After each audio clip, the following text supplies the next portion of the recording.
When was a fuck it, I'll do it myself moment for you? Every day at work. At the start of the pandemic I had a cyst growing in my hand. It was so painful I couldn't lower my hand below my chest, or it would be agony. However, because I'm extremely vulnerable, I wasn't able to go to the hospital as the local was on lockdown and completely overflowing with COVID cases. I was just given antibiotics that did nothing. So one night I'd finally had enough. I'd already had 6 removed in the last year, so knew what the deal was. I woke up at 2 AM in unspeakable pain. Said fuck it, and dug the thing out myself with some sterilized tweezers, a surgical knife and a shitload of kitchen towels to mop up the blood. Did it while watching WrestleMania cause it was the only thing on at 2 AM. The next day I called my doctor cause I now had a perfectly circular hole in my hand, but it wasn't deep enough for stitches. Just advised I patch myself up with some plasters, and he sent some more specific antibiotics to my house. He mentioned the cut looked pretty well done, and the cyst was entirely removed. So I thought that was pretty cool. 3/10. Just for being able to say I operated on myself, and didn't cause any further complications. Literally any group project in school. Finally started driving when people started smoking fentanyl on the trains and buses. Part-timer mopped the freezer with water. If no one wants to fuck me, I'll do it myself. It's something close to a motto. Cutting my own hair during peak COVID. I picked an easy cut and it came out pretty good. I was working tech support for a company, making $12 an hour, doing internal pre-alpha testing on a new product. I figured out the root cause for the biggest problem keeping the product from working properly, which at the time was threatening the launch of the product. I told the engineer responsible. He ignored me. Later, at an all-hands meeting, when the problem was being discussed, I brought up my findings again in the presence of all involved including management. The engineer said, "Go get an engineering degree and then tell me how to do my job." Coincidentally, that day happened to be the last day of open enrollment for the next semester at my local university. I quit my job, took out the student loans, and went to school full-time from there. Now I've got an electrical engineering degree and a 6-figure salary doing factory automation with companies like Tesla on my resume. I never did take the time to go back and tell that guy how to do his job. Every time I asked my ex to do something while I was at work, like the dishes or taking out the garbage, I'd still have to do them when I got home after 12 hours. I had a group project in college where my group completely flaked, skipped meetings, missed deadlines, never delivered.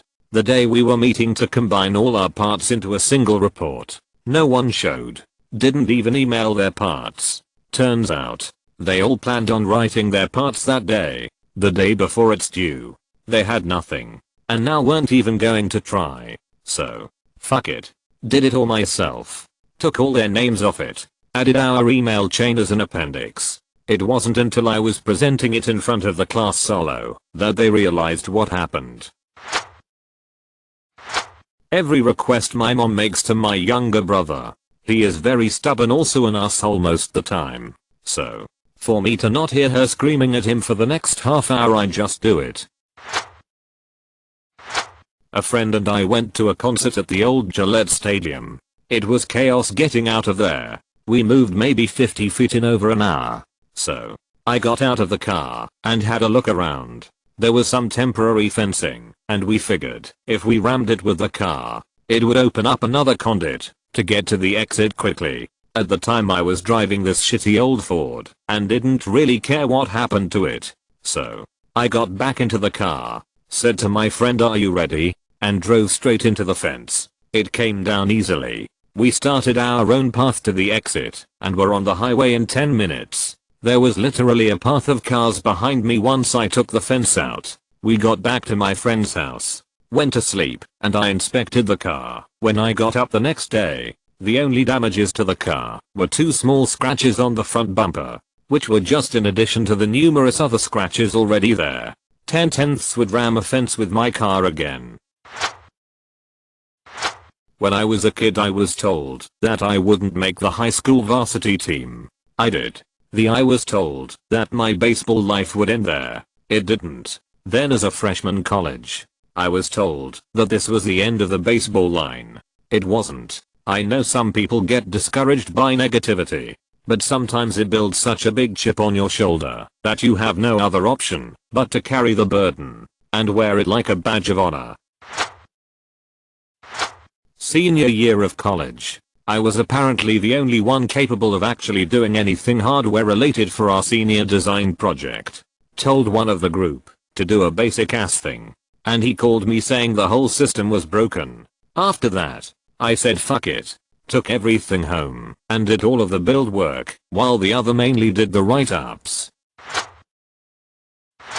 It's not super crazy, but at 25 years old, I had been saving for a car for years. I was living with my folks and my dad had told me if I save up $2,000 he would help me get a car. I saved it easily, but every time I asked to go look for a car dad would tell me I needed to prove I could hang on to that money. Which of course I couldn't, because he was having me pay my medical bills and med costs. I mean fair enough, I'm an adult, but I was only making $8.50 an hour at the time.